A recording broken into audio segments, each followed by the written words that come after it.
Hi guys, welcome back to the channel. In today's video, I will show you exactly how to find the Swift code of the Maybank Malaysia.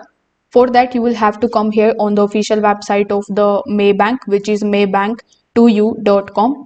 Once you are here, simply just use the search bar on the top right hand corner of the screen. Now here in the search bar, you need to look for the Swift code option. If you are able to find any of the articles that is mentioned here, simply just click on that and try to get your Swift code. You can also try to contact the Maybank customer support team and get the Swift code from them. If this method doesn't work for you, you can come here on the official website of Bank Codes, which is powered by Wise. Here simply just enter your country, which is Malaysia, then select your bank, which is the Maybank. So here you will find a bunch of different Maybanks, so you can select the one which you want. So after selecting it, simply select the city and it is going to show you the Swift code as per the details that you have mentioned here. So if this video helped you out, make sure that you like this video and subscribe to the channel.